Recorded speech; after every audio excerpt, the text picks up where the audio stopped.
The wind came from the north like a living thing, screaming across the Colorado plains with a fury that seemed almost personal. September of 1878 had been unseasonably warm until that morning when the temperature dropped 30 degrees in less than 2 hours and the sky turned the color of old bruises. Rebecca Hayes pulled her threadbare shawl tighter around her shoulders and tried not to think about how little protection the thin wool would offer if the storm grew worse. She had $2.30 in her reticule. She knew the exact amount because she had counted it 3 times that morning before boarding the westbound stage in Denver. $2.30. Everything else she and her mother had owned in the world had been sold to pay for their passage west and to settle the debts they had left behind in Boston. The stagecoach lurched violently as one wheel dropped into a rut, and Rebecca's mother, Martha Hayes, let out a small gasp of pain. The sound was almost lost in the roar of wind that buffeted the coach, but Rebecca heard it. She always heard it. For the past 6 months, every labored breath her mother took, every wince of discomfort, every moment of weakness had been catalogued in Rebecca's mind with the precision of a ledger keeper, which was fitting, she supposed, since bookkeeping was one of the few practical skills she possessed. Martha's hand found hers in the dim interior of the coach, and Rebecca squeezed gently, careful not to press too hard. Her mother's fingers felt like bird bones wrapped in paper, delicate and terrifyingly fragile. At 65, Martha Hayes should have had years ahead of her, should have been robust enough to weather a journey like this, should have been many things that she was not. The consumption had seen to that. Except it was not consumption at all. The doctor in Boston had finally admitted, after months of misdiagnosis, it was her heart. Weak valves, he had said, using words that meant nothing to Rebecca beyond their terrible finality. 2 years, perhaps 3 if she was careful, rest and clean air and good food. All things that were impossible to obtain in a Boston boarding house on a teacher's salary that had ended when the school closed its doors. The stage driver's voice cut through the wind, shouting something Rebecca could not quite make out. The coach began to slow, the horses fighting against their bits as the driver hauled back on the reins. Rebecca leaned forward, peering through the small window at a landscape that had transformed in the past hour from golden prairie grass to something that resembled the Arctic wasteland she had seen in illustrated books. Snow in September. Impossible, and yet there it was, driving horizontally across the plains in sheets of white that made it nearly impossible to see more than a few feet in any direction. The coach shuddered to a stop. Rebecca heard the driver climbing down, his boots hitting the frozen ground with a solid thump that spoke of determination or anger. With men, it was often hard to tell the difference. The door jerked open, and the driver's weathered face appeared, snow already accumulating in his beard. His eyes were hard. "End of the line, ladies." Rebecca stared at him. "But we paid passage to Fort Morgan. We are not yet there. Don't care what you paid for." The driver's jaw worked as if he were chewing tobacco, though his mouth was empty. "I got a schedule to keep, and I ain't risking my horses or my neck for passengers who didn't disclose critical information when they bought their tickets."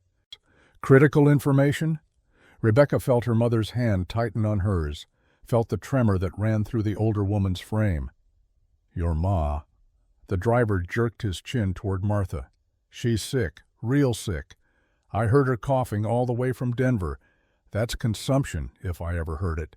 And I ain't having that in my coach. Bad for business, bad for health, bad for everything." "It is not consumption," Rebecca said, keeping her voice level with an effort that made her jaw ache. "My mother has a heart condition. It is not contagious. We pose no risk to you or your other passengers." There were no other passengers. There had been a cattle broker who had disembarked in Denver, leaving Rebecca and her mother alone for this final leg of the journey. But pointing that out seemed unwise. The driver spat into the snow. "Don't matter what you call it. I can see she's dying, and I ain't having anyone die in my coach. Brings bad luck. Now you can get out on your own or I can help you, but either way, You're getting out." Rebecca felt something cold settle in her chest, and it had nothing to do with the wind that howled through the open door. "Sir, please, my mother cannot walk far. We have an arrangement waiting for us in Fort Morgan, if you would just take us the rest of the way." "Ain't my problem." The driver reached in and grabbed the small trunk that contained everything Rebecca and her mother owned. He hefted it out and dropped it in the snow with no more ceremony than if it were a sack of grain. "I'll refund half your fare." "That's more than fair, seeing as how you lied about your circumstances." "We did not lie. Omission's the same as lying in my book." He pulled a few crumpled bills from his pocket and thrust them at Rebecca. "Take it or leave it." Rebecca looked at the money. $3. Half of what they had paid for this leg of the journey. She wanted to throw it back in his face, wanted to summon some reserve of righteous anger that would shame this man into doing the decent thing. But she had learned in the past 6 months that righteous anger did not pay rent or buy medicine or secure safe passage. Only money did that, and she had precious little of it. She took the bills with fingers that had gone numb, though whether from cold or shock she could not say. "Mama." She turned to help her mother from the coach, but Martha was already trying to stand, her movements slow and painful. The older woman's face was gray beneath the hood of her cloak, her lips tinged with that faint blue that Rebecca had learned to dread. The driver did not offer to help. He stood back, arms crossed, as Rebecca supported her mother's weight and guided her down the single step to the frozen ground. Martha swayed, and Rebecca had to brace herself to keep them both upright. "Where are we?" Martha's voice was barely audible over the wind. "I do not know, Mama." The driver was already climbing back up to his seat. "Fort Morgan's about 6 miles northeast. Follow the road. Can't miss it." "In this storm?" Rebecca could not keep the desperation from her voice now. "Please, at least tell us if there is shelter nearby, a ranch, a way station, anything." The driver considered this for a moment, and Rebecca thought she saw something like pity flicker across his face. But it was gone as quickly as it had appeared. "Carson Ranch is about 2 miles due west, if you can make it that far." He gathered up the reins. "Good luck to you." And then he was gone, the coach disappearing into the white fury of the storm as if it had never existed at all.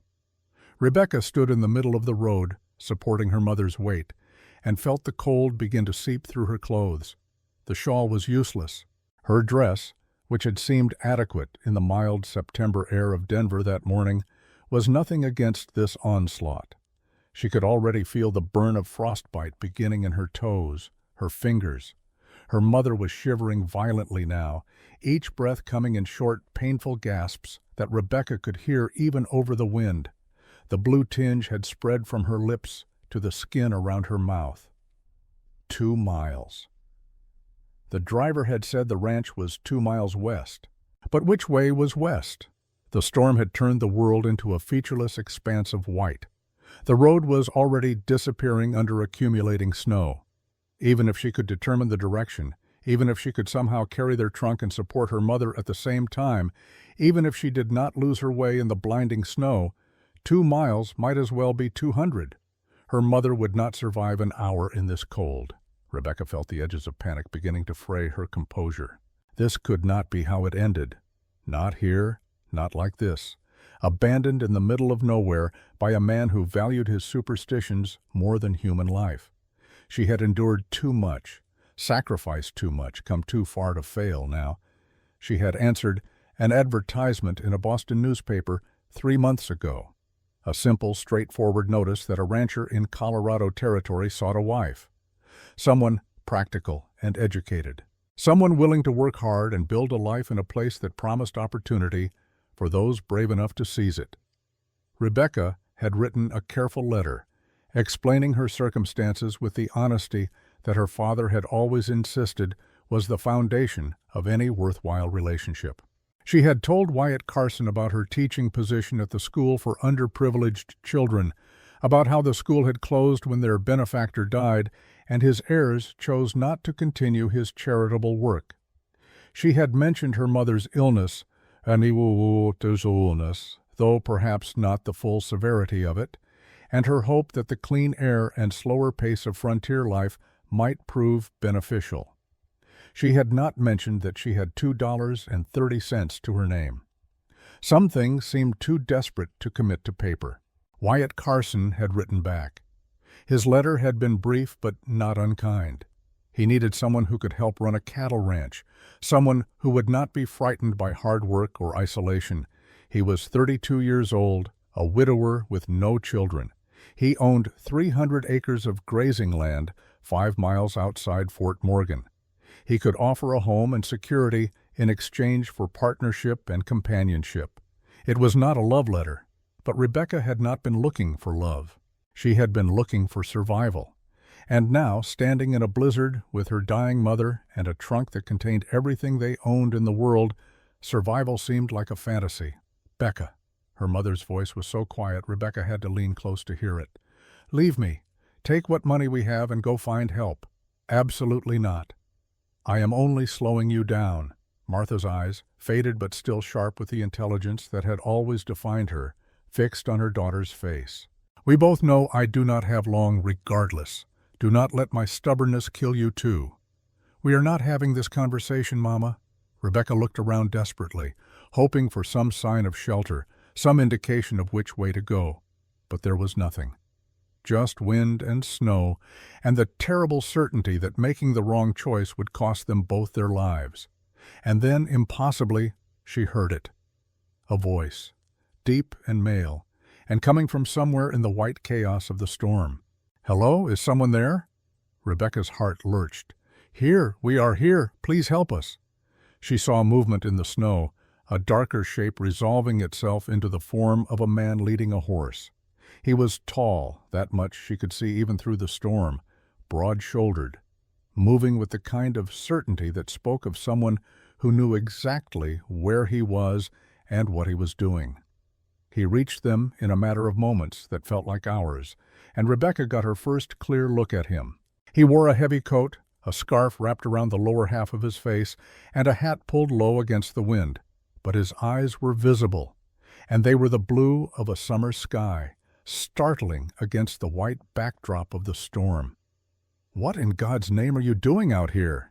His voice carried easily despite the wind, pitched to command attention without shouting. "The stage driver. He left us." Rebecca heard how small her voice sounded and hated it. "My mother, she needs help. She cannot walk. Please, we need shelter." The man's eyes moved to Martha, and Rebecca saw them narrow. She braced herself for rejection, for the same look of disgust and fear the stage driver had worn. But when he spoke, there was no disgust in his voice, only a kind of practical concern that reminded Rebecca of the way her father used to assess a broken wagon wheel or a leaking roof. "Can you ride?" Yes, I think so." "Good enough." He turned to Martha. "Ma'am, I am going to lift you onto my horse.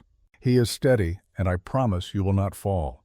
But I need you to hold on to the saddle horn as best you can. Can you do that?" Martha nodded, though Rebecca could see the effort it cost her. The man moved with surprising gentleness for someone so large, scooping Martha up as if she weighed nothing and settling her onto the horse with careful precision. He adjusted her hands on the saddle horn, making sure her grip was secure before turning back to Rebecca.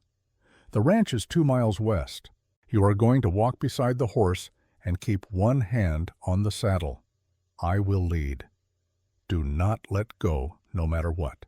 If you cannot see me through the snow, if you lose your bearings, trust the horse. He knows the way home. Do you understand?" "Yes." Rebecca grabbed the trunk. "Leave it. But our things are not worth your life. We will come back for it when the storm passes. Now put your hand on the saddle and do not let go." Rebecca did as she was told, her cold fingers finding purchase on the leather. The man took the horse's reins and began walking, his pace steady and unhurried despite the urgency of their situation. The horse followed, its large body providing some shelter from the wind for both Rebecca and her mother. They walked. Time lost meaning in the white chaos of the storm. Rebecca's world narrowed to the feel of the saddle beneath her hand, the sound of the horse's hooves crunching through snow, and the dark shape of the man ahead of her, never wavering, never hesitating. Her feet went numb, then her legs. She stumbled several times, but each time the man's voice would cut through the wind. "Keep moving, not far now." And she would keep moving, because stopping meant death, and she had not come this far to give up.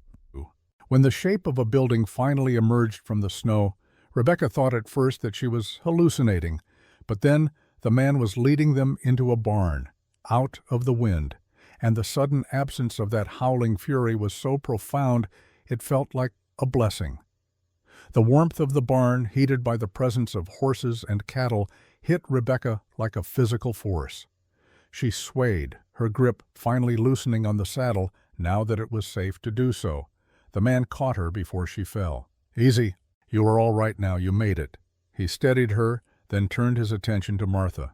"Ma'am, let me help you down." He lifted Martha from the horse with the same care he had shown in putting her there, and Rebecca saw for the first time how small her mother had become. In the stranger's arms, she looked like a child.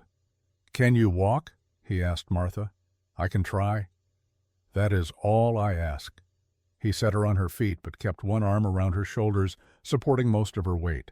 With his other hand, he gestured to Rebecca.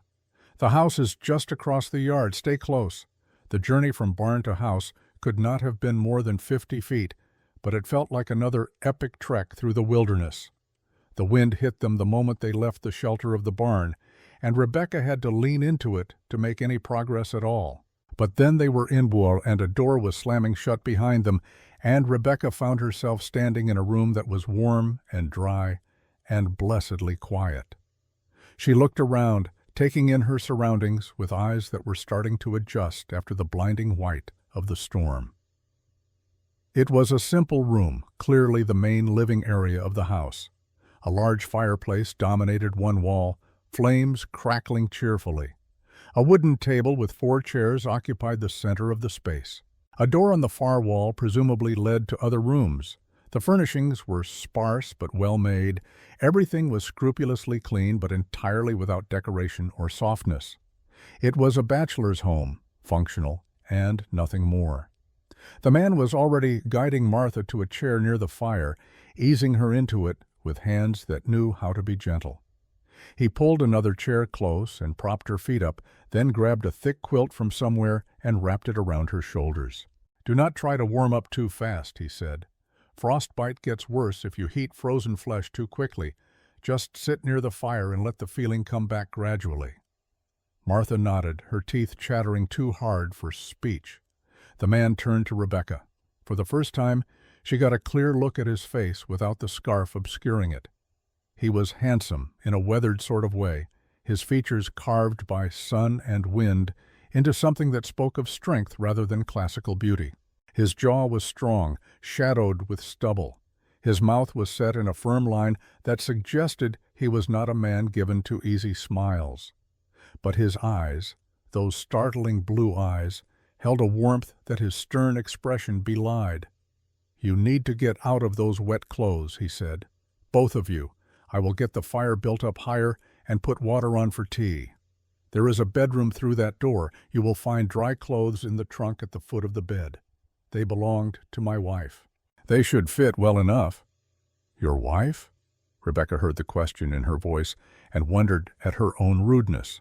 "She died 3 years ago." He said it matter-of-factly, without emotion. A simple statement of fact. "The clothes have just been sitting there. Might as well be of use to someone." He moved to the fireplace and began building up the flames, adding wood from a neat stack beside the hearth. His movements were efficient, economical. A man who did not waste motion or time. Rebecca helped her mother to her feet and guided her toward the bedroom. Inside, she found a space as spartanly furnished as the main room. A bed with a simple quilt. A trunk. A small table with a basin and pitcher. Nothing else. She opened the trunk and found dresses, neatly folded, practical garments in dark colors. She chose 2 and helped her mother out of her wet traveling clothes, noting with concern how the older woman's hands shook and how her breathing remained labored. "How do you feel, Mama?" "Cold, tired." Martha managed a wan smile, grateful to be alive.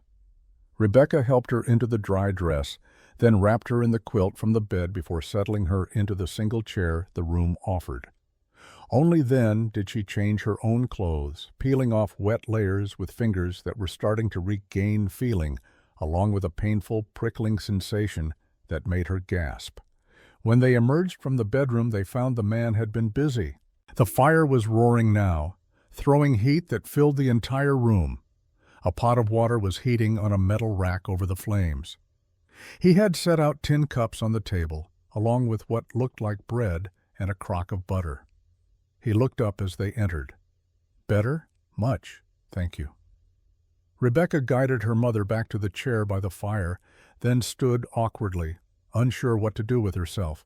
"I am Rebecca Hayes. This is my mother, Martha Hayes. We owe you our lives, Mr. Carson."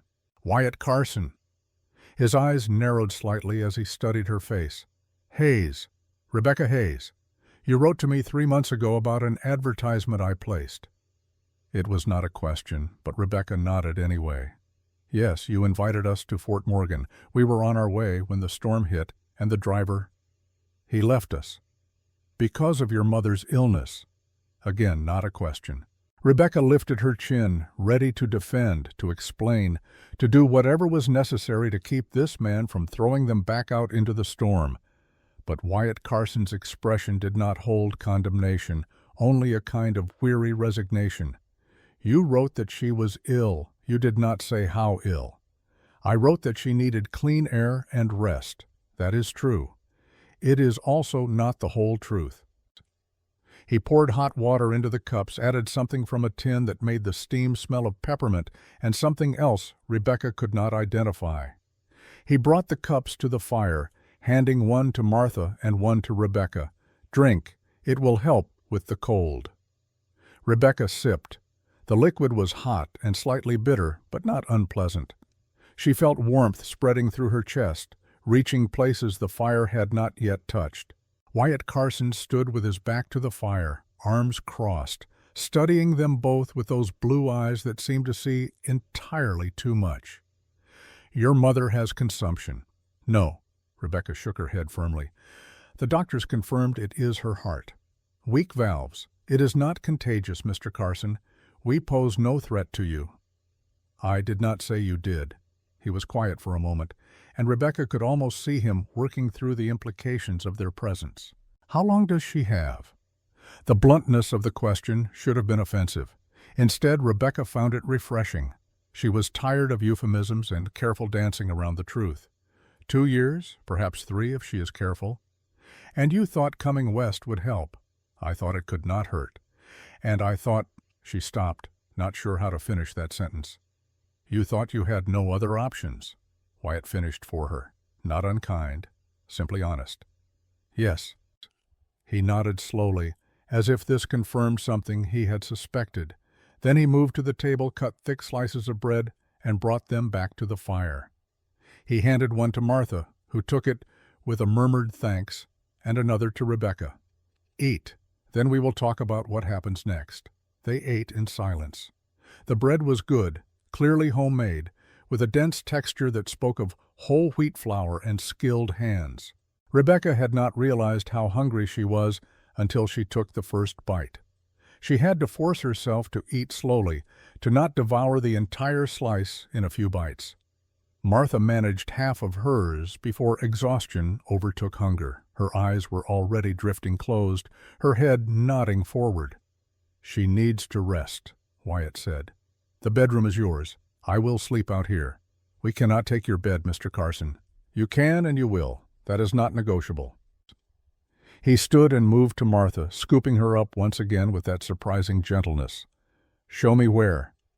Rebecca led him to the bedroom and watched as he settled Martha onto the bed, adjusting the quilt around her with careful attention. The older woman was already asleep, her breathing evening out into the slightly raspy rhythm that had become normal over the past months. Wyatt stood for a moment looking down at her, and Rebecca could not read his expression. "She will not last the winter if you try to move her again," he said finally. "Not in her condition. Even if the storm clears tomorrow, the journey to Fort Morgan would likely kill her." Rebecca felt her throat tighten. "I know." "Do you?" He turned to look at her, and there was something in his eyes that might have been pity or might have been understanding. "Because I need to know that you understand what you are asking of me. I am not asking anything." Rebecca kept her voice steady with an effort. "You saved our lives today. That is more than I had any right to expect. When the storm clears, we will find our way to Fort Morgan, and I will make other arrangements. I will not impose upon your hospitality any further than absolutely necessary. And if your mother dies on the way to Fort Morgan, what then?" Rebecca had no answer for that. It was the question that had haunted her for months, the fear that woke her in the middle of the night. All her planning, all her careful economizing, all her desperate attempts to secure some kind of future had been built on the foundation of hope that she could keep her mother alive long enough to reach a place where survival was possible. But what if survival was not possible? What if she had dragged her mother across half the continent only to watch her die in some frontier town, alone and unmourned except by a daughter who had failed her? "I do not know," she said finally, honestly. "I do not have an answer for that, Mr. Carson. I only know that I have to try." Wyatt studied her for a long moment. Then he nodded, as if she had passed some test. "The storm will last through tomorrow at least, possibly longer. You and your mother will stay here until it passes. After that—" he paused. "After that we will see. We have some money, not much, but I can pay you for our lodging and food. I do not want your money, Miss Hayes." "Then what do you want?" It was a bold question, perhaps too bold. But Rebecca was too tired and too frightened to care about propriety any more. Wyatt's expression did not change, but something flickered in his eyes. "I placed that advertisement because I need help running this ranch. I have 300 acres, 40 head of cattle, and more work than one man can do alone. I hired 2 hands, good men, but they cannot be here all the time. I need someone who can keep the house, manage supplies, handle the accounts.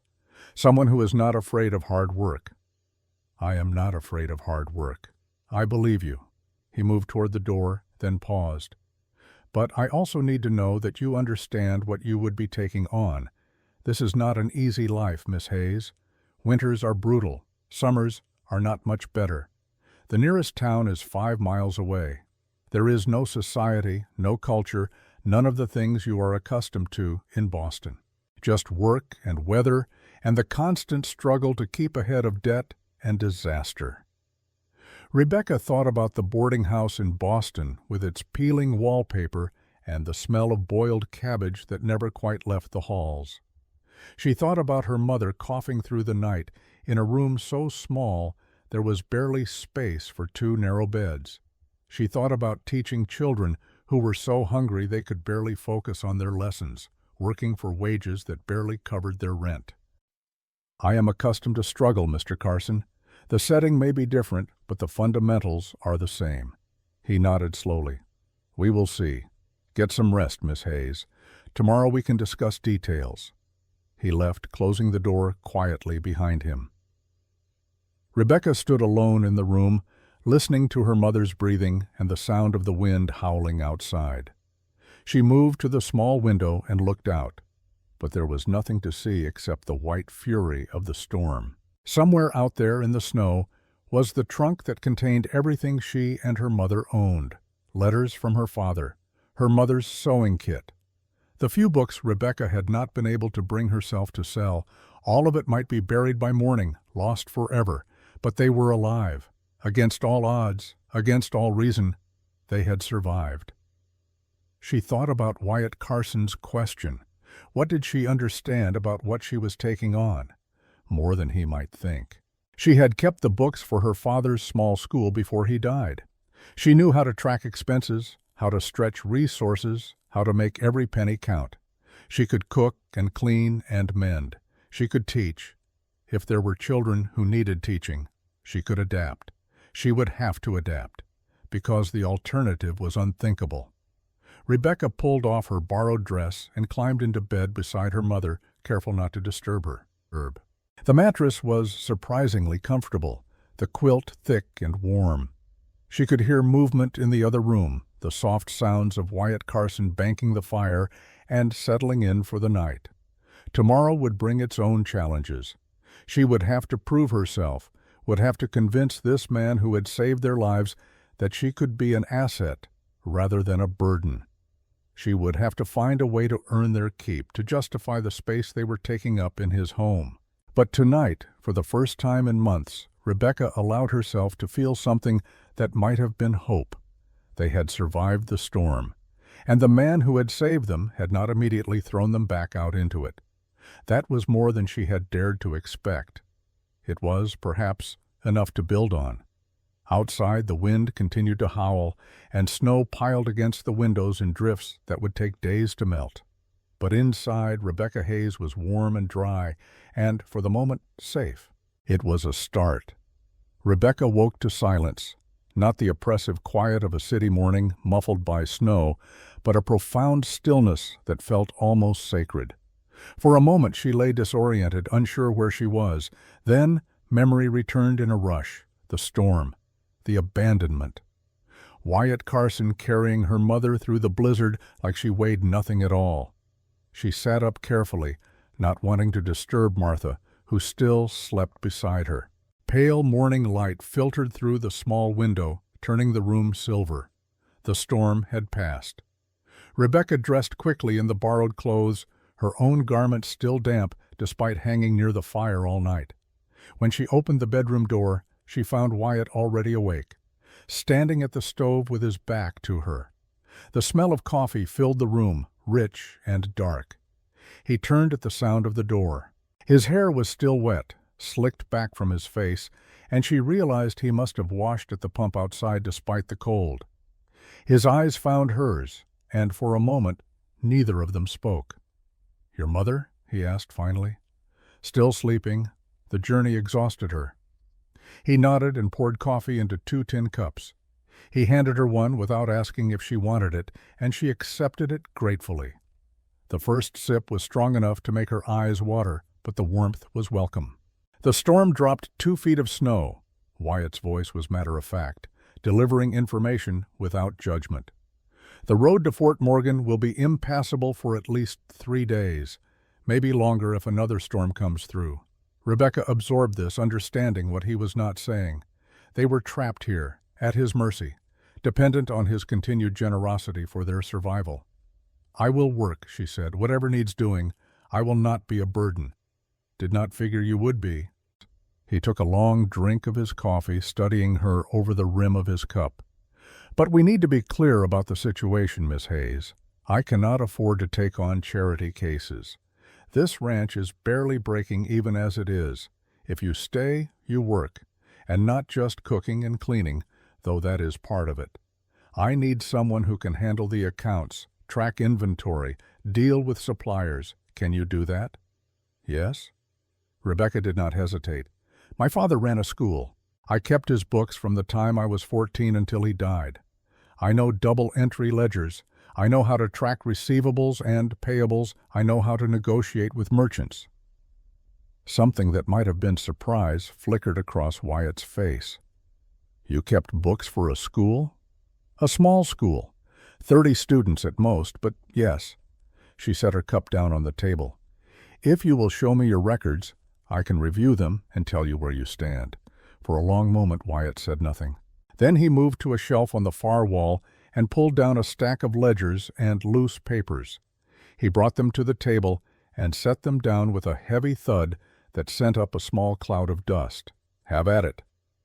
Rebecca pulled out a chair and sat down. She opened the top ledger and immediately understood why Wyatt had sounded so grim when he mentioned the ranch barely breaking even. The records were chaos. Entries were made in no particular order. Dates jumped back and forth. Income was mixed with expenses, with no clear separation. Some transactions were recorded in exacting detail, while others were noted with cryptic abbreviations that meant nothing to her.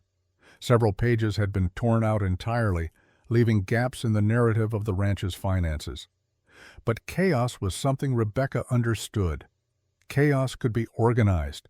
Chaos could be tamed. She pulled the other ledgers toward her and began cross-referencing entries, looking for patterns. Wyatt watched her for a few minutes, then seemed to realize she was genuinely absorbed in the work. He moved away, busying himself with morning chores. The sun climbed higher. Martha woke and shuffled out of the bedroom, and Wyatt settled her by the fire with coffee and bread toasted over the flames. He disappeared outside, and Rebecca heard the sounds of animals being tended, wood being chopped, the routine maintenance that a ranch required even in the aftermath of a blizzard. She barely noticed.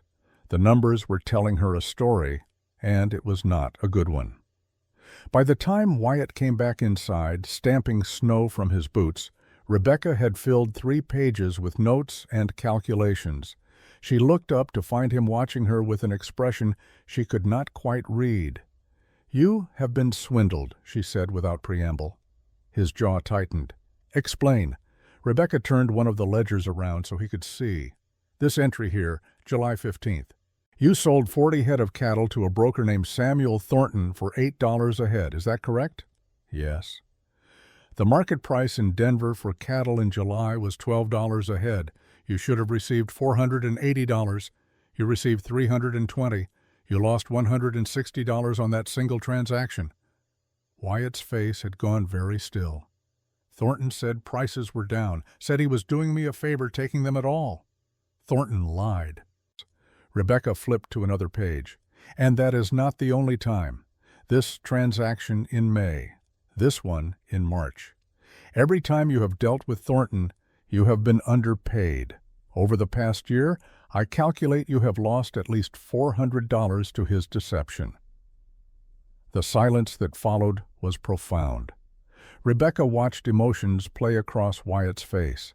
Anger, certainly, but also something that looked like shame, and she realized he had known, on some level, that he was being cheated.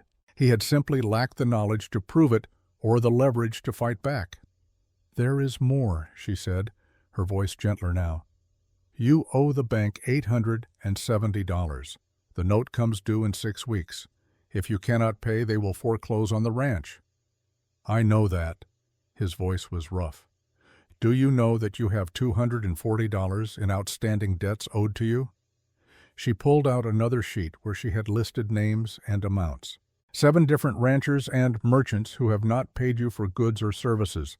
Some of these debts are over a year old. Wyatt moved to the table, his eyes scanning the list. Half of these people do not have the money to pay. Perhaps, but the other half do. And even if they can only pay a portion, that is money you are owed. Money you need. Rebecca met his eyes. "Give me 6 weeks.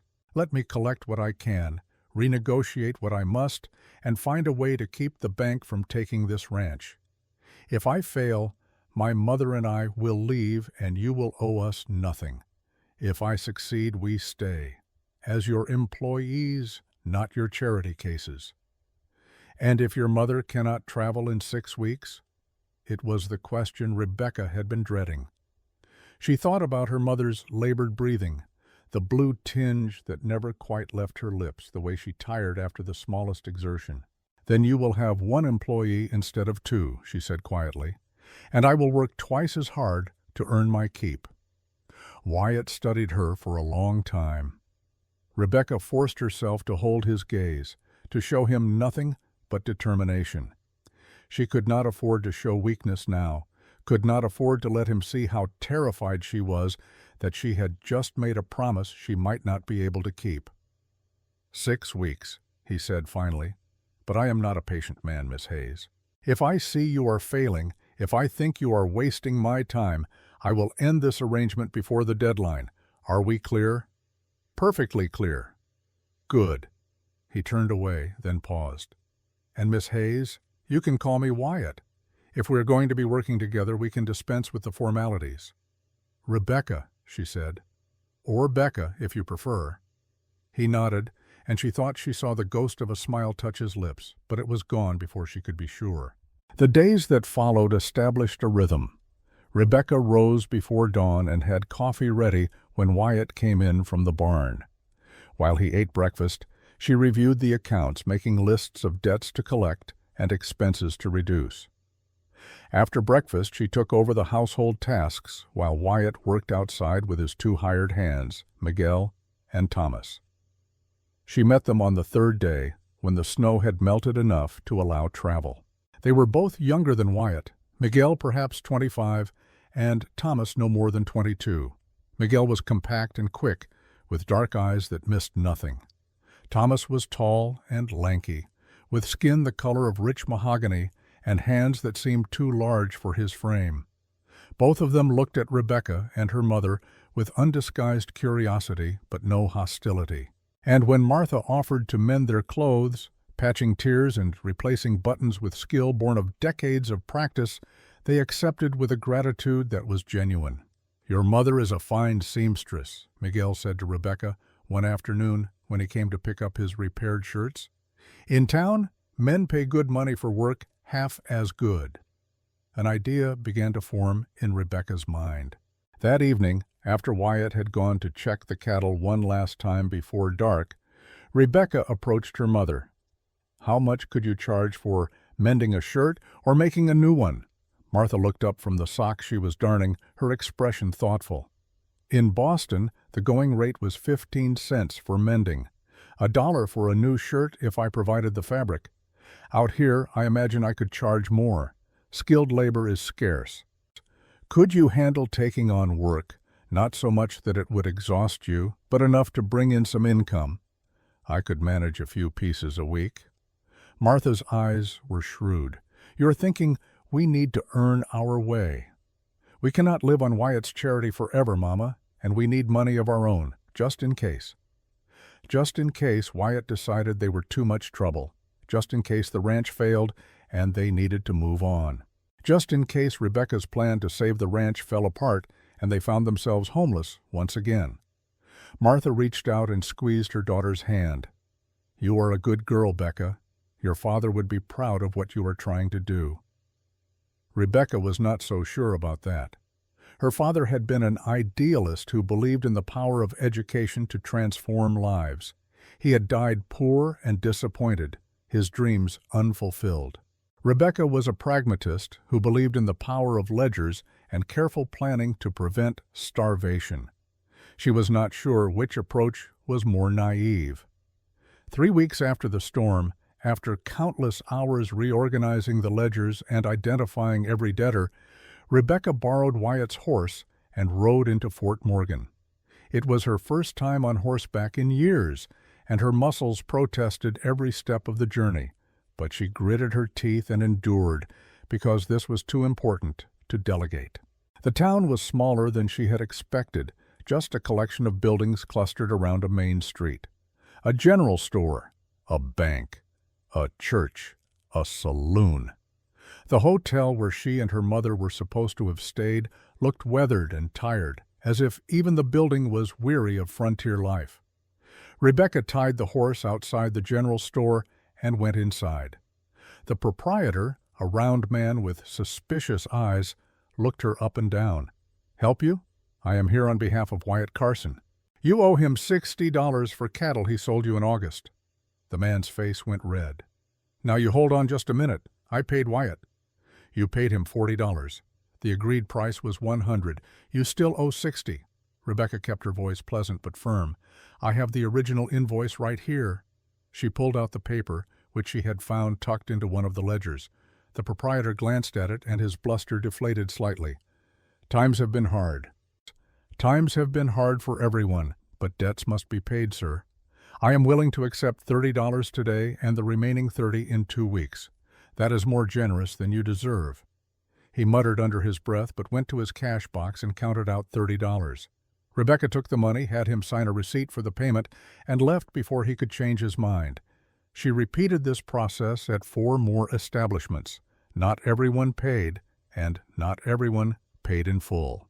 But by the end of the day, Rebecca had collected $140. Combined with the $30 from the store, she had $170 toward the debt. It was not enough, but it was a start. She rode back to the ranch as the sun was setting, her body aching and her spirits cautiously optimistic. Wyatt was in the barn when she arrived, and he came out to take the horse from her. How did it go? Rebecca pulled the money from her satchel and handed it to him. $170 from today's collections. Over the past 3 weeks, I have been visiting ranchers, confirming debts, and building trust. This is just the beginning. Wyatt counted the bills twice, as if he could not quite believe what he was seeing. When he looked up at her, there was something new in his eyes, something that might have been respect. You did this in 1 day? I am very persuasive when I need to be. I am beginning to see that. He folded the money carefully and tucked it into his pocket. How much more do you think you can collect? Another 100, perhaps a bit more, but it will not be enough to pay off the bank.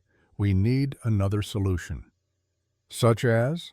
Rebecca had been thinking about this for days, turning the problem over in her mind like a puzzle that refused to be solved. Cooperative purchasing. If you could convince the other ranchers to pool their resources and buy supplies in bulk, you could reduce costs by 20% or more. The savings would free up capital that could be used to pay down debts. Wyatt frowned. You want me to trust my neighbors with my money? I want you to recognize that your neighbors have the same problems you do. High costs, unreliable suppliers, debts they cannot pay. If you work together, you all benefit. And if they cheat me the way Thornton did, then you structure the agreement so that cheating is impossible. Transparent accounting, shared decision-making. Trust, but verify. Rebecca met his eyes. I know it is a risk, but doing nothing is a bigger risk. In 6 weeks, the bank will take this ranch. You will lose everything. At least this gives you a chance. He was quiet for a long time, and Rebecca held her breath, waiting for his answer. I will think about it, he said finally, but I am not making any promises. It was not the yes she had hoped for, but it was not a no either. By the 4th week, Martha had taken on sewing work for half the men in Fort Morgan. Word had spread quickly that there was a skilled seamstress at the Carson Ranch, and customers began to arrive with torn trousers, shirts that needed buttons, requests for new garments. Martha worked slowly, carefully, but the money accumulated. $1 here, 50 cents there, small amounts that added up. Rebecca continued her rounds, collecting debts and negotiating payment plans. She also began visiting other ranchers, floating the idea of cooperative purchasing. Most were skeptical, a few were openly hostile. But a handful listened, and Rebecca could see the spark of interest in their eyes. She was exhausted. Every day brought new challenges, new obstacles, new reasons to doubt whether she could actually pull this off.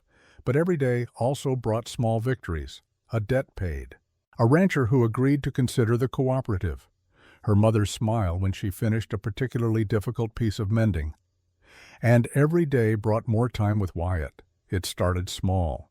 A comment over breakfast about the weather, a question about the cattle. But gradually their conversations deepened. Wyatt told her about growing up in Kansas, about his father who had drunk himself to death, and his mother who had died trying to hold the family together. About coming to Colorado with dreams of building something that would last. Rebecca told him about her father's school, about teaching children who were so desperate for education they would walk miles in the snow to attend class. About watching her mother's health deteriorate and feeling helpless to stop it. They discovered shared values beneath their different backgrounds. Both believed in hard work and honest dealing. Both had been disappointed by people they trusted.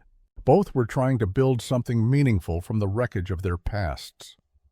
One evening in late October, Wyatt came in from the barn to find Rebecca still awake, working by lamplight on a new set of ledgers. She had reorganized his entire accounting system, creating clear categories and regular reporting schedules. The chaos that had greeted her 4 weeks ago had been transformed into order. He stood in the doorway, watching her work, and when she finally looked up, the expression on his face made her breath catch.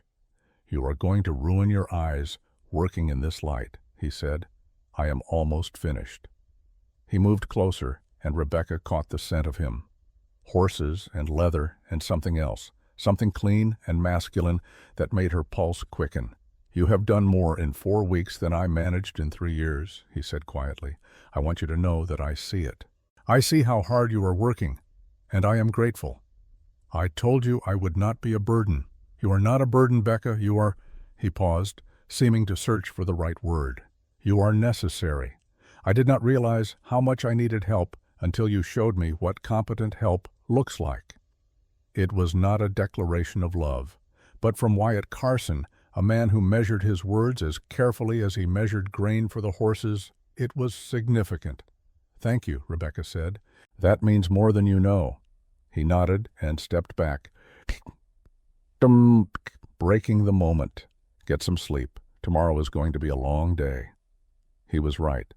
Tomorrow Rebecca was meeting with 5 ranchers who had agreed to discuss the cooperative purchasing proposal. It was the best chance they had to generate enough savings to pay the bank. If it failed, they were out of options. Rebecca went to bed that night with numbers dancing behind her eyelids and Wyatt's words echoing in her mind. Necessary. She was necessary. It was more than she had dared to hope for. The meeting took place at the Carson Ranch, around the big table that barely fit everyone. The ranchers were a varied group. Old Sam Briggs, who had been working this land since before Colorado was a state. Tom Bradley, young and eager, but perpetually short of cash. The Patterson brothers, identical twins who finished each other's sentences. And Frank Morrison, who owned twice as much land as any of them, but whose sour expression suggested he was not happy about being there. Rebecca laid out her proposal with the precision of a teacher presenting a lesson.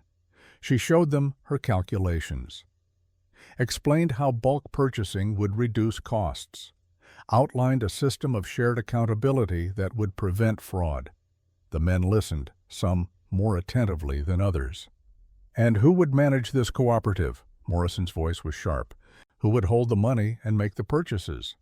"We would elect a treasurer and a purchasing agent," Rebecca said. "Both positions would rotate annually to prevent corruption. All transactions would be recorded in a ledger available for inspection by any member." "Sounds complicated," Sam Briggs muttered.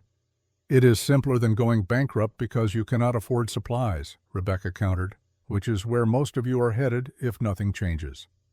That got their attention. Ranchers did not like to admit weakness, but they also did not like to deny obvious truth. Tom Bradley spoke up. "How much would we save, realistically?" Rebecca had prepared for this question. She pulled out another sheet of paper covered in calculations. "Based on the purchases you made last year, I estimate each of you would save between $100 and $200 annually.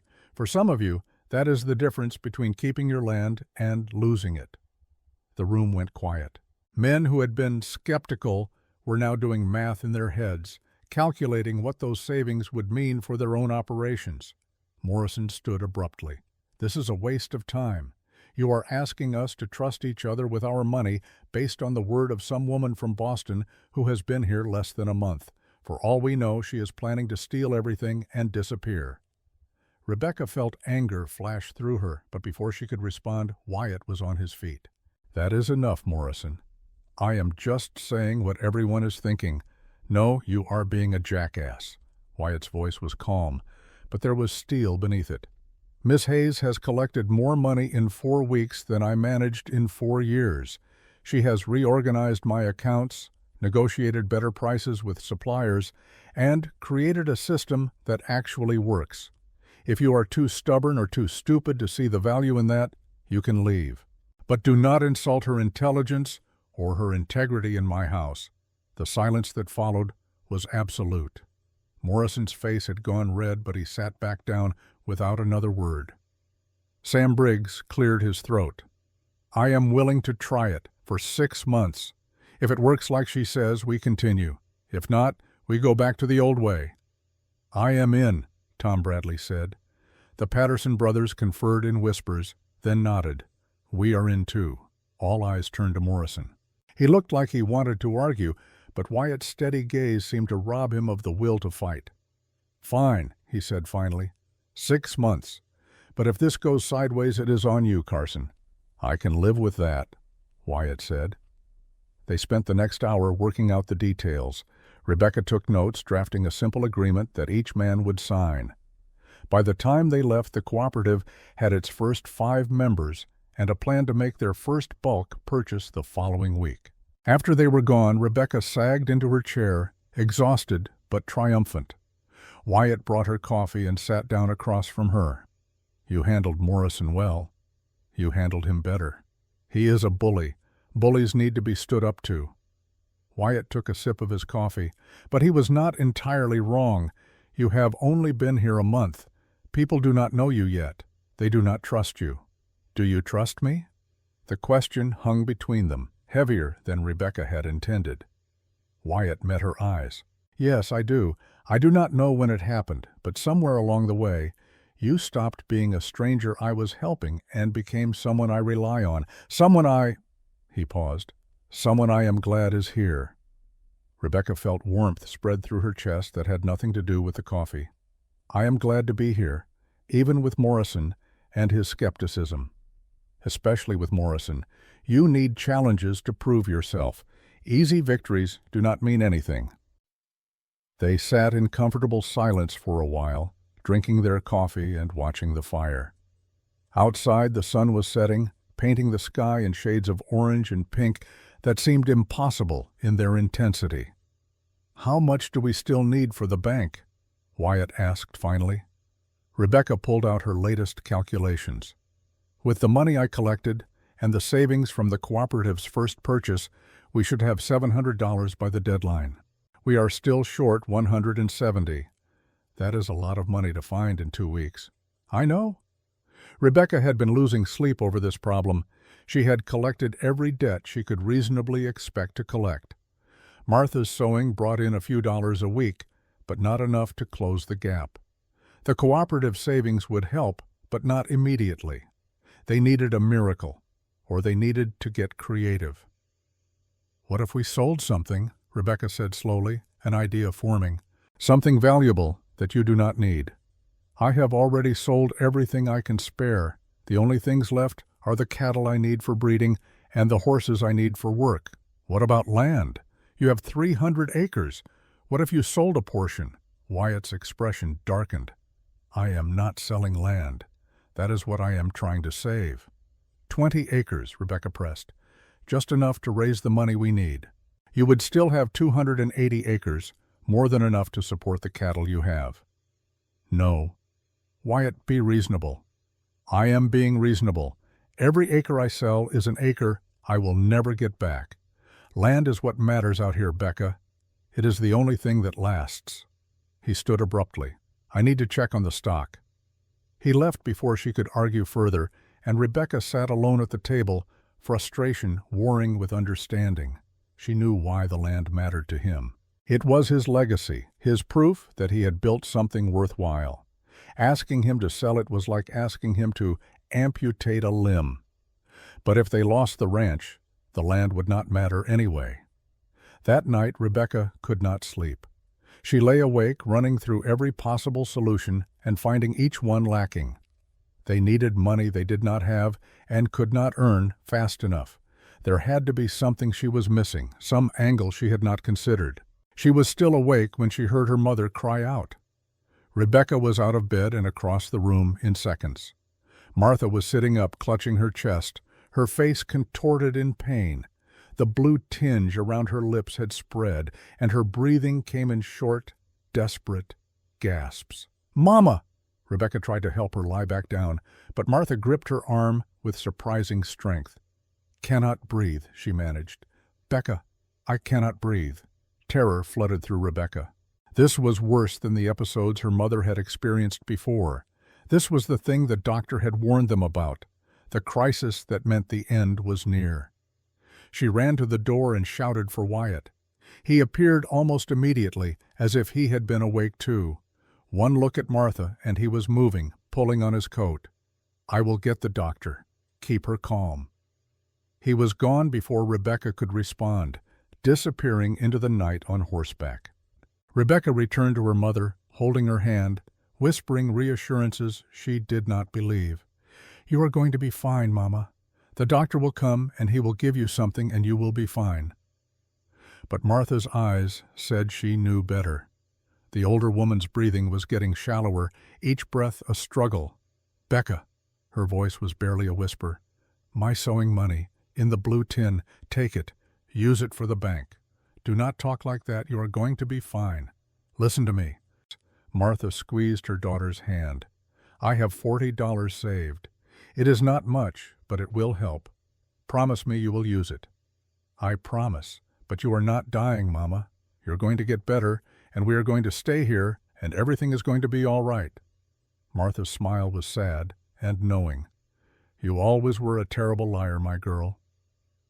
The doctor arrived an hour later with Wyatt. He examined Martha, gave her something for the pain, and pulled Rebecca aside. "Her heart is failing," he said bluntly. "I can make her comfortable, but there is nothing more I can do. She has days, perhaps a week if she is strong." Rebecca had known this was coming, had known for months that her mother was dying. But hearing the words spoken aloud, hearing the finality in the doctor's voice, still felt like a blow.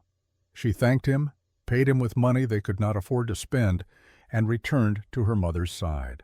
Wyatt stood in the doorway, his presence solid and reassuring. "What can I do?" he asked. "Stay," Rebecca said.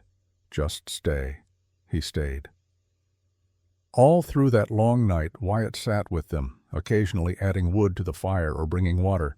He did not try to fill the silence with empty platitudes. He simply was there, and that was enough. Martha died 3 days later, peacefully in her sleep. One moment she was breathing, and the next she was not. Rebecca sat beside her, holding her hand, and felt something inside her break. Wyatt made the arrangements. He built the coffin himself, working through the night to create something simple but dignified.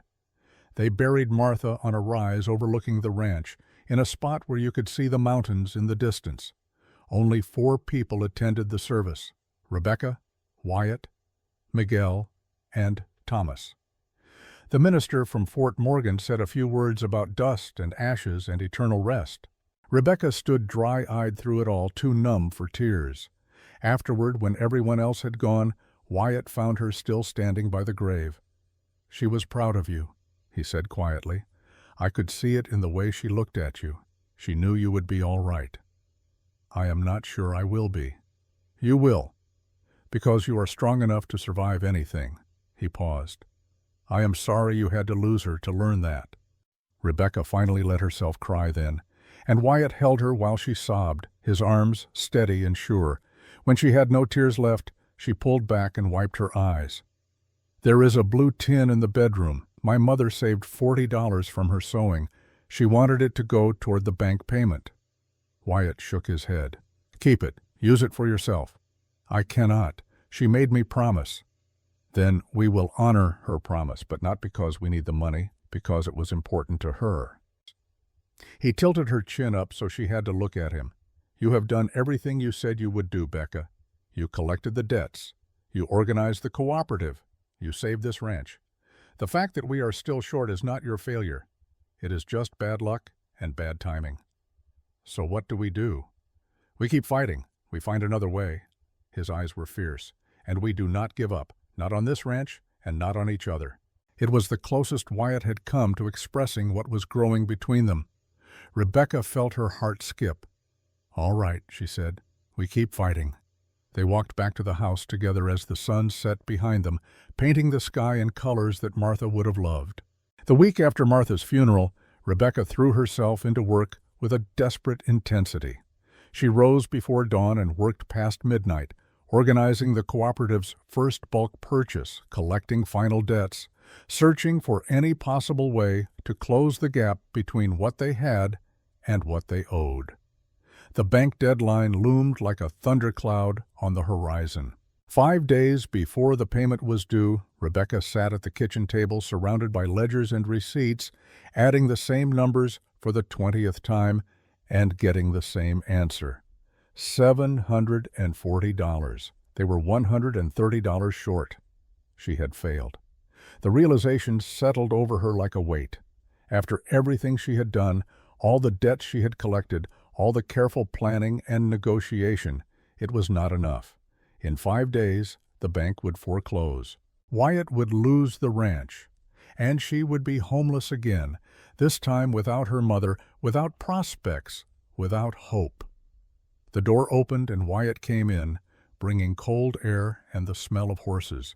He looked at her face and immediately understood. "How short are we?" $130. Her voice sounded hollow, even to her own ears. Wyatt pulled out a chair and sat down heavily. For a long moment neither of them spoke. Then he reached across the table and took her hand. "You did everything you could, Becca, more than anyone had a right to ask. This is not your fault." "Then whose fault is it?" She pulled her hand back, anger flaring.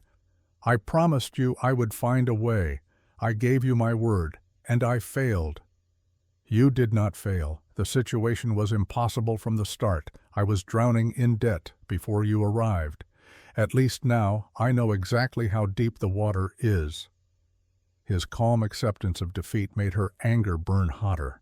"So that is it? We just give up? What choice do we have?" Rebecca stood abruptly, her chair scraping against the floor. "There has to be something, some asset we have not considered, some debt we have not collected." "We have exhausted every option." "Then we find new options." She paced to the window and back, her mind racing. "What about the cattle we were going to sell in the spring? Could we sell them now? For half what they are worth in winter, when no one is buying? That would be throwing good money after bad." "What about a loan from one of the other ranchers?"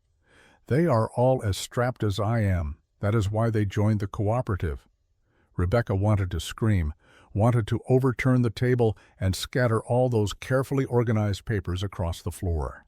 Wanted to rage against the fundamental unfairness of a world where doing everything right still was not enough. Instead, she took a deep breath and forced herself to think. "An auction," she said suddenly. "We hold an auction. Everything Martha made. The quilts, the shirts, the mending she did. We invite every rancher within 20 miles. We sell everything." Wyatt looked skeptical. "How much do you think that would bring in?" "I do not know. Maybe $30, maybe $50. But it is something." She met his eyes. "We cannot give up, Wyatt. Not when we are this close."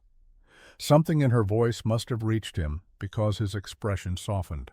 "All right, we try the auction. But Becca, you need to prepare yourself for the possibility that it still will not be enough." "I know." But knowing and accepting were different things. They held the auction 2 days later, on a Saturday when the most people could attend. Rebecca had spread word through the cooperative members, and to her surprise, nearly 40 people showed up.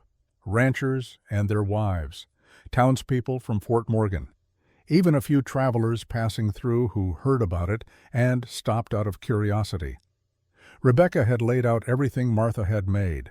Quilts in various stages of completion, shirts with careful stitching, mended garments that looked almost new. Each piece represented hours of her mother's work, the last tangible evidence of her existence. Selling them felt like saying goodbye all over again, but she stood in front of the crowd and forced herself to smile. "Thank you all for coming. As many of you know, my mother passed away recently. She was a skilled seamstress, and these items represent some of her finest work. All proceeds will go toward keeping the Carson Ranch operating, which means supporting the cooperative that benefits us all." She had learned in her weeks of collecting debts and negotiating with skeptical ranchers that people responded better when you framed requests in terms of mutual benefit rather than charity.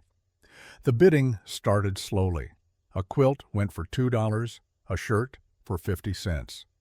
But as the auction progressed, something unexpected happened. People began bidding against each other, not because they needed the items, but because they wanted to help. Sam Briggs bought a quilt for $5 when Rebecca knew he could have gotten it for $2. Tom Bradley's wife purchased 3 shirts at $1 each when similar items sold for half that. Even Morrison, who had been so skeptical of the cooperative, bought a mended coat for $3 and then donated it back to be sold again. By the time the auction ended, Rebecca had raised $63. Combined with Martha's savings and the money they had already collected, they now had $803. They were $67 short. So close. They were so achingly close. That night, Wyatt found Rebecca sitting on the porch, staring out at the darkness. He sat down beside her, close enough that their shoulders almost touched. $67, she said. We are failing because of $67. I have been thinking about that. Wyatt's voice was measured. There is one asset I have not considered. What? My mother's ring. He reached into his pocket and pulled out a small object wrapped in cloth. He unwrapped it carefully to reveal a simple gold band with a small blue stone. It is not worth much, maybe $70 if I can find the right buyer. But it might be enough. Rebecca stared at the ring. That belonged to your mother. Yes. It is the only thing you have left of her. Yes. And you would sell it to save the ranch? Wyatt turned the ring over in his fingers, and Rebecca could see the conflict on his face. This was not just jewelry. It was memory. It was connection to a past that could never be recovered. My mother would understand, he said finally. She always valued practical survival over sentiment. If selling this ring means keeping the ranch, she would tell me to do it without hesitation. Rebecca thought about her own mother, about the sacrifices Martha had made so that her daughter could have a chance at a better life, about the $40 saved from sewing, given freely even as death approached. Wait, she said. Wait. An idea was forming, wild and desperate but possible, just barely possible. What if we do not pay the full amount? Wyatt looked at her as if she had lost her mind. The bank will foreclose. What if we negotiate? What if we go to the bank and offer to pay $800 now, plus the remaining $70 over the next 3 months, with interest? Banks do not want to own ranches, Wyatt. They want money.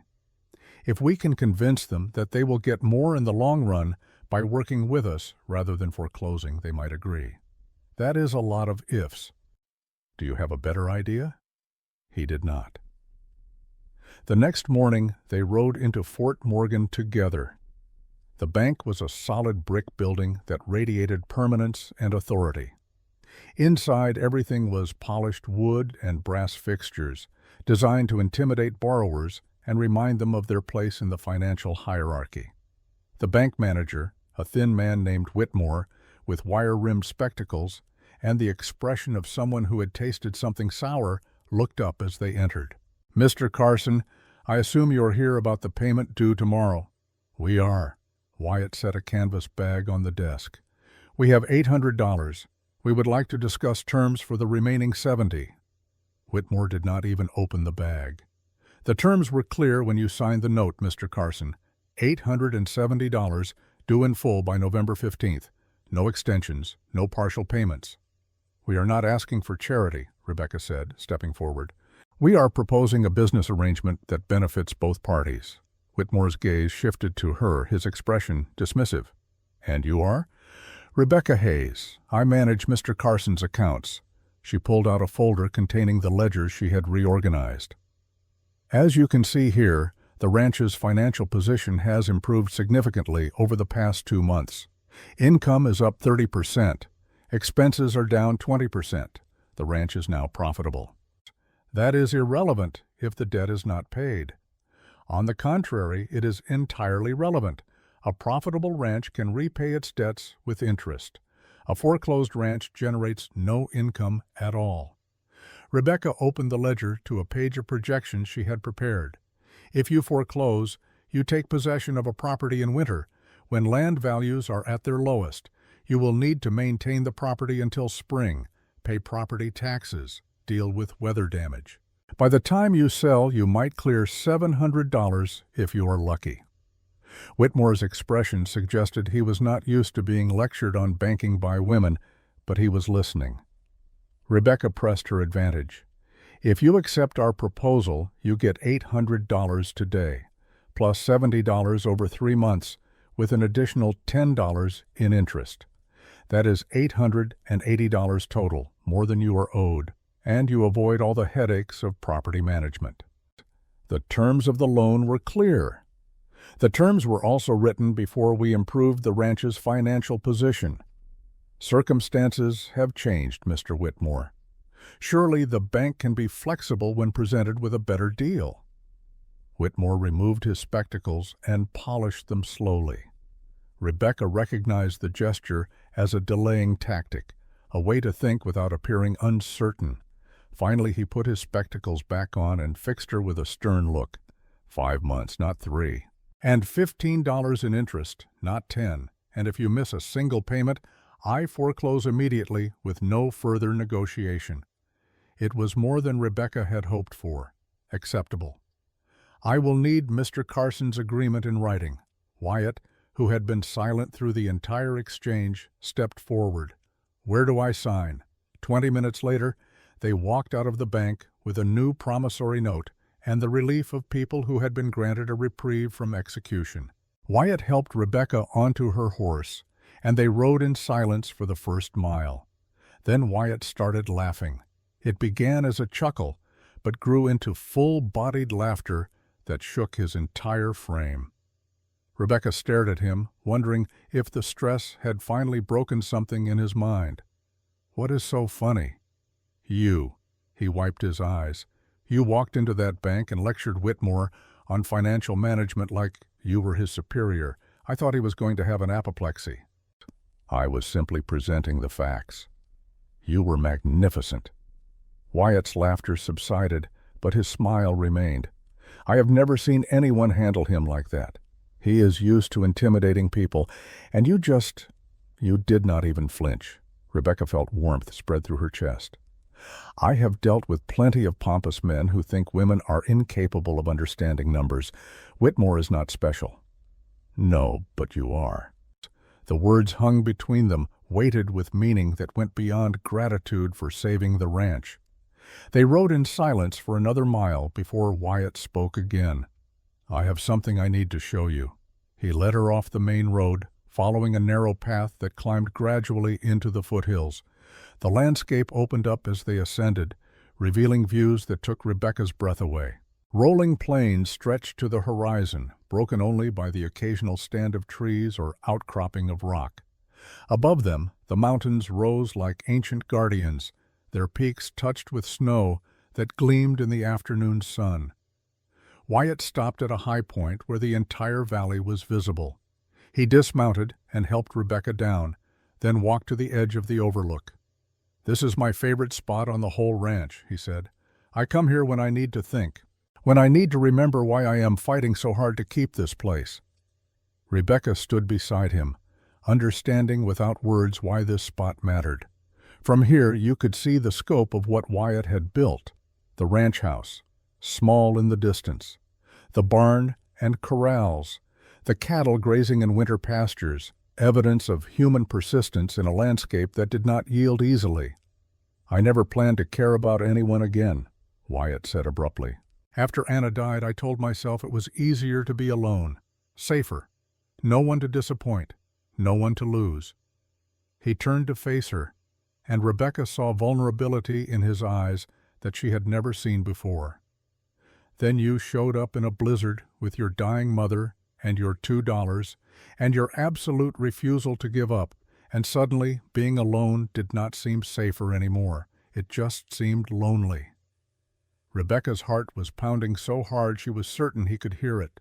I have been carrying this for 2 weeks, Wyatt continued, pulling something from his pocket. I made it in the evenings when you were working on the ledgers. I kept telling myself I was being foolish, that you would laugh or say no or tell me I was moving too fast. He opened his hand to reveal a small wooden box, no bigger than his palm. The wood had been polished to a soft gleam, and carved into the lid were words, Home has room for both. Rebecca felt tears prick her eyes. Wyatt, open it. She lifted the lid with trembling fingers. Inside, nestled on a bed of cloth, was his mother's ring. I did not sell it, Wyatt said. I could not, because I realized I wanted to give it to you, not because we need to save the ranch, not because it is practical or convenient, but because somewhere along the way, I fell in love with you. He took the ring from the box and held it up between them. These past 2 months have been the hardest of my life. Facing bankruptcy, dealing with drought, losing your mother. But they have also been the best. Because every morning I wake up knowing you are here. Every evening I come home to your voice. You have made this house feel like something more than just walls and a roof. You have made it home. Rebecca could not speak past the lump in her throat. I am not good with words, Wyatt said, and I know I am not offering you the life you had in Boston. This will be hard. There will be bad years and good years, and the bad will probably outnumber the good, but I promise you this. I will work every day to make sure you never regret choosing this life. Choosing me. He took a breath. Will you marry me, Becca? Not because protocol demands it, not because you need security, but because we choose each other. Because when I think about tomorrow, you are in every version I see. Rebecca looked at the ring, at the box carved with words that had defined their entire relationship, at the man who had given her a chance when she had nothing and who was now offering her everything. Yes, she said, her voice breaking. Yes, I will marry you. Wyatt's face transformed. The stern, weathered rancher disappeared, replaced by a man made young by joy. He slipped the ring onto her finger, then pulled her into his arms and kissed her. It was not their first kiss. That had happened a week ago, late at night, after they had finished inventory. A brief, tentative thing that both of them had pretended did not mean anything. This kiss was different. This was a promise, a beginning. When they finally pulled apart, both breathless, Rebecca found herself laughing through tears. I love you too, she said. I think I have since the moment you appeared in that blizzard like some kind of avenging angel. I was so certain I was going to die, and then there you were, and suddenly everything was possible again.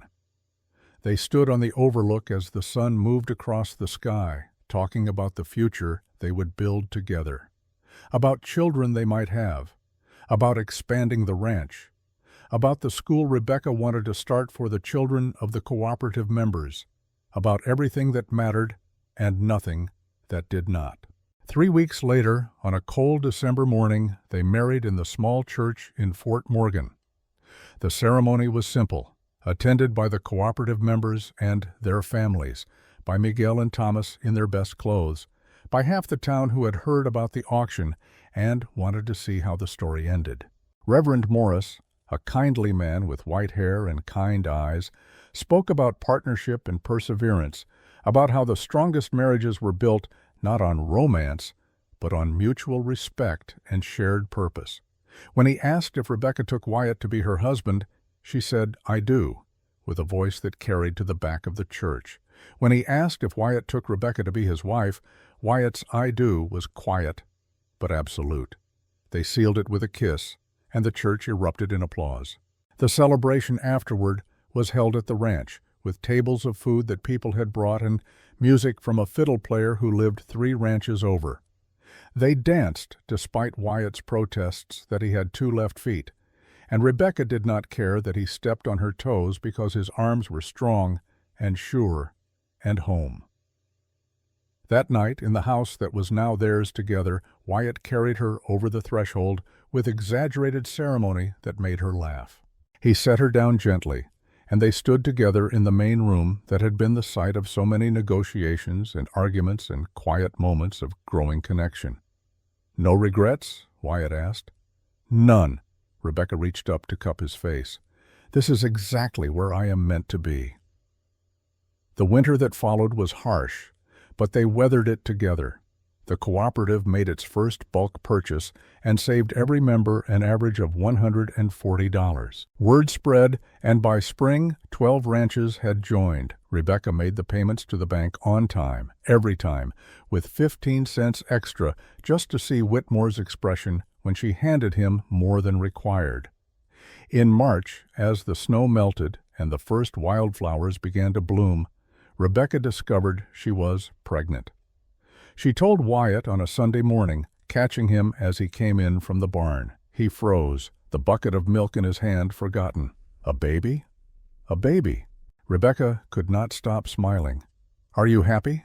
For answer, Wyatt set down the milk, picked her up, and spun her around until they were both dizzy and laughing. The pregnancy was not easy. Rebecca was sick for the first 3 months, barely able to keep food down. But Wyatt was patient, cooking simple meals and sitting with her through the worst of it. By summer, when her belly had begun to swell noticeably, she felt better, strong enough to continue managing the accounts and to start planning the school she had been dreaming about. In late November, nearly a year to the day since they had first met, Rebecca went into labor. It was Miguel who rode for the doctor, while Wyatt paced outside the bedroom like a caged animal. The doctor arrived 2 hours later, a no-nonsense woman named Catherine Wells, who had delivered half the babies in the county. She examined Rebecca and announced that it would be a while yet. "First babies take their time. Get comfortable, Mrs. Carson.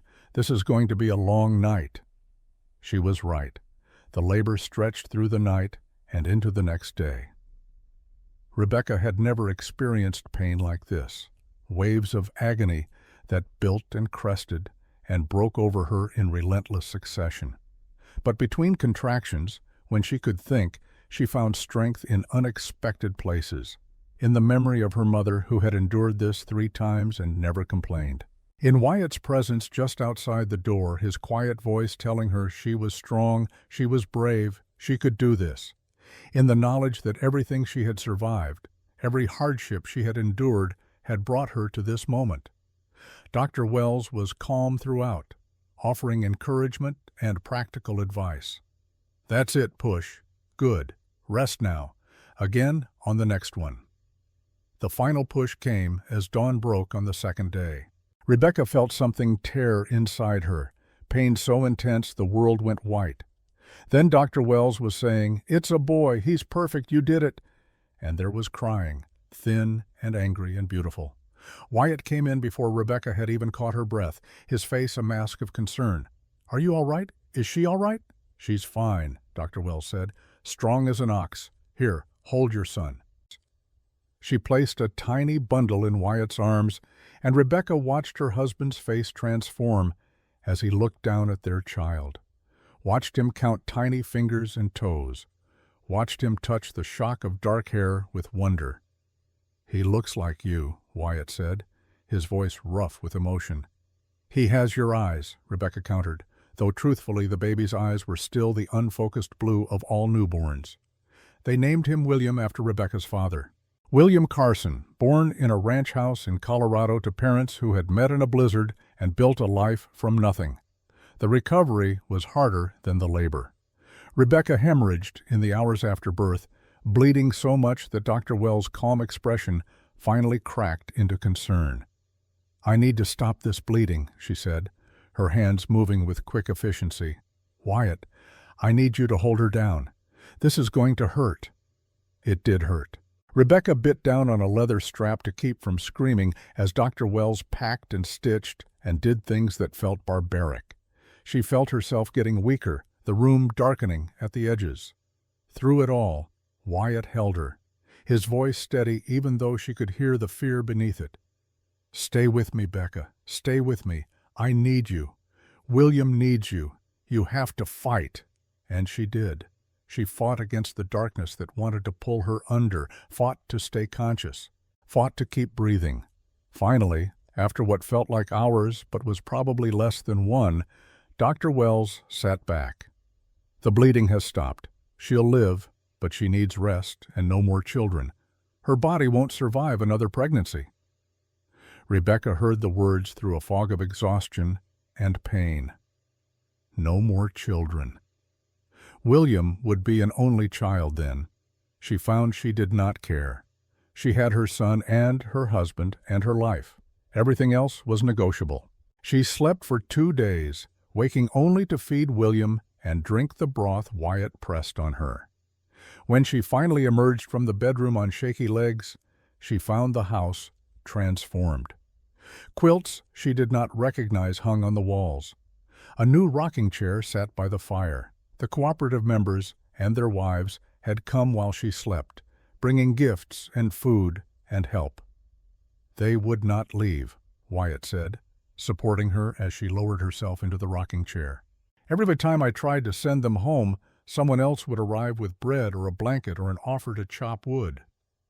"We take care of our own," Sam Briggs had said when he dropped off a hand-carved cradle. "Miss Rebecca saved all our ranches. Least we can do is help with her baby." Rebecca held William and looked at the evidence of community support surrounding her and felt something settle in her chest. This was home, not just the house, not just the land, but the people. The connections they had built, the trust they had earned. 6 months after William's birth, Rebecca was strong enough to open her school. It started small, just 5 students meeting twice a week in the barn. But by the end of the first year, she had 12 regular students and a waiting list. The cooperative continued to grow. By 1882, it included 23 ranches and had saved its members a collective $3,000. The ranch prospered. They expanded to 500 acres and 60 head of cattle. They hired permanent help, good men who became like family. And through it all, Wyatt and Rebecca built their life together. Not perfect, not easy, but theirs. They had 2 more children, despite Dr. Wells's warning. Mary arrived in 1883 and Thomas Jr. in 1885. Both pregnancies were difficult, and both times Rebecca hemorrhaged after birth. But both times she survived, stubbornly refusing to die despite medical predictions. "You are going to outlive us all," Wyatt said after Thomas's birth, holding her hand as she recovered. "You are too stubborn to do anything else." "Someone has to keep you in line," Rebecca replied weakly. By 1890, William was 9 years old and already working the ranch alongside his father. Mary was 7 and showing signs of her mother's head for numbers. Thomas was 5 and never stopped talking. The ranch had become one of the most successful in the region. The school Rebecca ran had educated over 100 children, many of whom went on to college or professional careers. The cooperative had expanded beyond purchasing to include shared equipment and labor exchanges. They had built something that mattered, something that would last.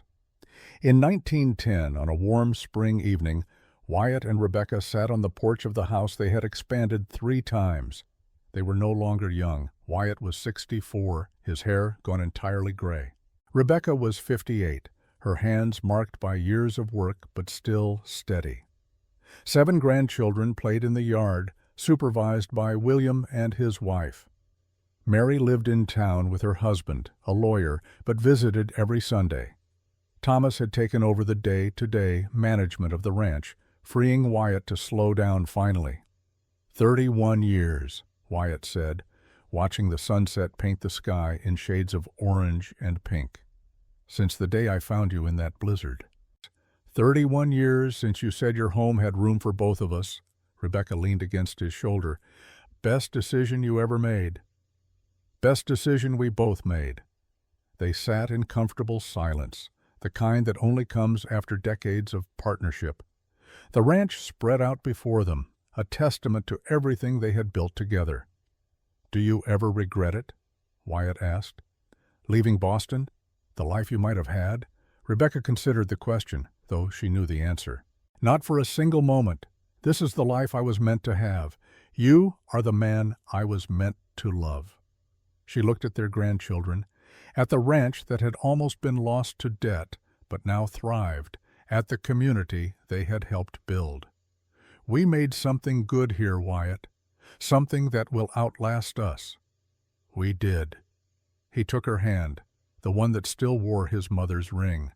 "And we are not done yet." They were not done. They had years ahead of them, years of watching their children raise their own children, of seeing the ranch continue to grow, of witnessing the cooperative expand to include the entire county. In 1920, Wyatt passed away peacefully in his sleep at the age of 72. He died holding Rebecca's hand in the house they had built together, surrounded by the evidence of a life well lived. Rebecca mourned him deeply, but she did not break. She was 73 years old, and she had survived blizzards and bankruptcy and childbirth that should have killed her. She would survive this too. She lived 7 more years, dying in 1927 at the age of 75. Her last words, spoken to William as he sat beside her bed, were simple. "Tell your father I am coming. Tell him I kept everything running until it was time." They buried her next to Wyatt on the rise overlooking the ranch, in sight of the mountains she had grown to love. At the funeral, William stood before the assembled crowd. 3 generations of family, dozens of cooperative members, students Rebecca had taught who had grown into successful adults, the Reverend who had married his parents all those years ago. "My mother used to tell us about the day she arrived here," William began.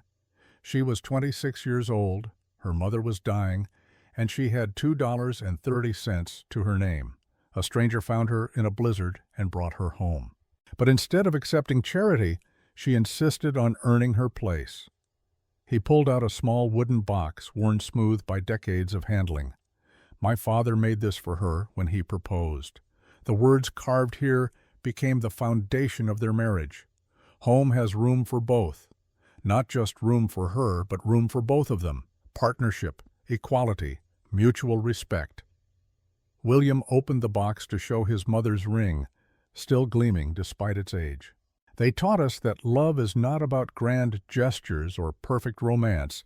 It is about showing up every day and doing the work. It is about facing disasters together and celebrating victories together. It is about building something that lasts." He looked out at the crowd, at the faces young and old, at the community his parents had helped create. This ranch, this cooperative, this community exist because 2 people met in a blizzard and decided to build a life together. Because they refused to give up when things got hard. Because they understood that the best things in life are earned, not given. He held up the box one more time. "I am going to keep this, and someday I will pass it to my own son. And he will pass it to his, so that every generation remembers where we came from, remembers that we started with nothing but determination and partnership and love." William closed the box carefully. They made room for each other, and in doing so, they made room for all of us. The funeral ended, but the legacy continued. The ranch remained in the Carson family for generations. The cooperative evolved, but never disbanded, still serving ranchers 100 years later. The school Rebecca founded became a proper institution, educating thousands of children over the decades. And in the Carson family, every child heard the story. The mail-order bride who arrived in a blizzard with her dying mother and $2 to her name. The cowboy who said, "My home has room for both," and meant it. The partnership they built that transformed both their lives and created something larger than themselves. The wooden box passed from William to his son, to his grandson, each generation adding their own stories to the family legend. But the original story remained the same, the one that started in a storm and ended in legacy, the one that proved that the best things in life begin not with certainty but with courage, not with wealth but with work, not with romance but with respect. The story of Rebecca and Wyatt Carson, who met as strangers and became partners, who faced impossible odds and won, who built a life that echoed through the generations. All because on a September day in 1878, a man saw a woman and her dying mother abandoned in a blizzard and made a choice to open his home, to open his heart, to make room for both, and in that choice everything changed.